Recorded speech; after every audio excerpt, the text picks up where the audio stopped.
शारदीय नवरात्रि अश्विन शुक्ल पक्ष प्रतिपदा से नवमी तिथि तक चलती है। पहले दिन घट स्थापना की जाती है। इस बार नवरात्रि बहुत खास है। जाने शारदीय नवरात्रि 2024 मुहूर्त डेट। साल में 2 बार 6 माह की अवधि के अंतराल पर नवरात्रि आती है। माँ दुर्गा को समर्पित यह पर्व हिंदू धर्म में बहुत महत्वपूर्ण माना जाता है।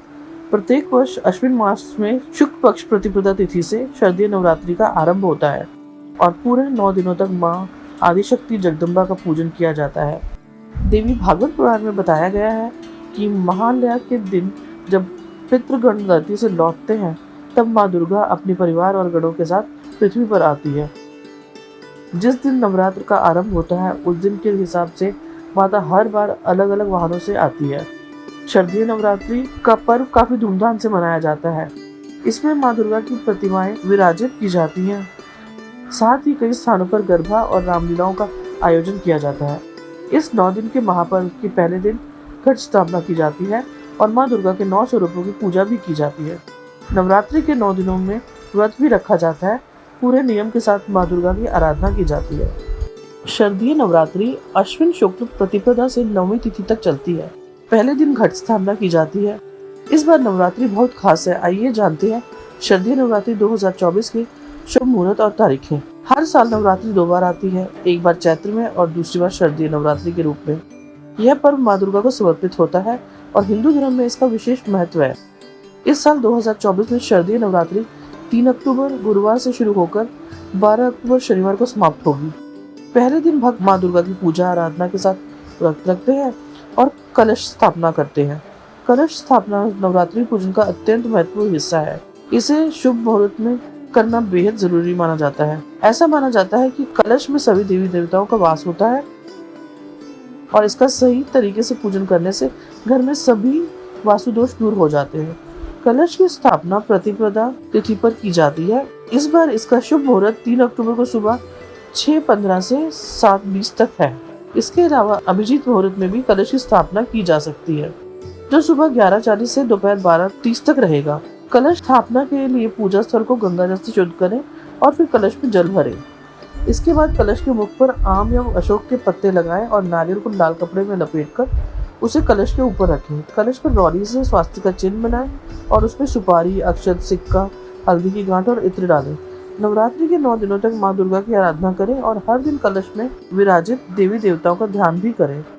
यह नवरात्रि का महत्वपूर्ण पर्व है और इसमें भाग लेने से जीवन में सुख, समृद्धि और शांति का आगमन होता है। नवरात्रि की पूजा विधि को सही ढंग से करने के लिए सबसे पहले आपको एक चौकी की आवश्यकता है। उस पर लाल या पीला वस्त्र बिछा दें। यह पूजा आप अपने घर के मंदिर में भी कर सकते हैं। नवरात्रि में कलश की स्थापना बहुत महत्वपूर्ण मानी जाती है।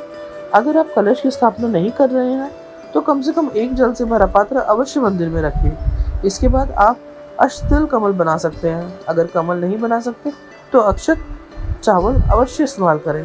अब एक कलश लें, चाहे वह तांबे, पीतल या मिट्टी का हो। कलश के गले में मौली बांध दें और उस पर स्वास्तिक का चिन्ह बनाएं। कलश में थोड़ा गंगा जल, लौंग, इलायची, सिक्का, सुपारी, हल्दी, अक्षत और दूर्वा डालें। इसके बाद पंच पल्लव आम के 5 पत्ते लगाएं और उन पर टीका कर लें।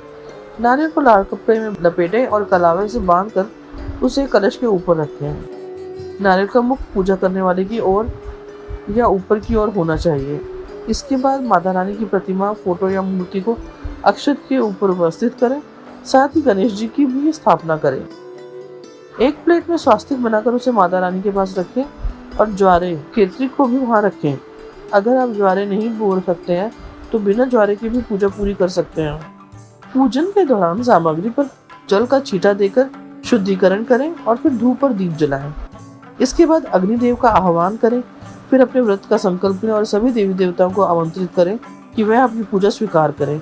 अगर आपके पास मूर्ति है तो पंचामृत से स्नान कराएं, अन्यथा जल का छींटा देकर स्नान कराएं। गणेश जी को हल्दी कुमकुम से टीका करें और उनके प्रिय फूल, गुड़हल और दूर्वा अर्पित करें। कलश की स्थापना का विशेष महत्व है, इसलिए इसे अवश्य करें।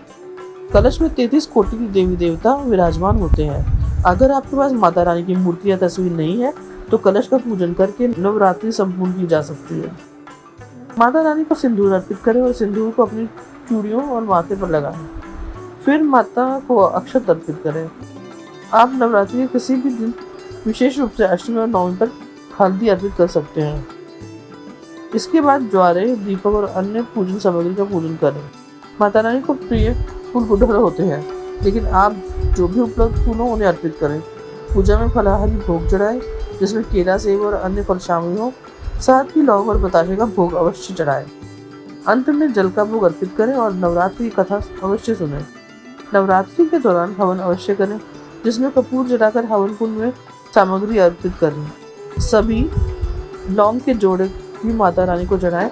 सभी पूजा विधि को मिलकर करें, इससे घर में शुभता आएगी। अंत में माता रानी की आरती करें और उनसे क्षमा याचना करें। जय माता दी।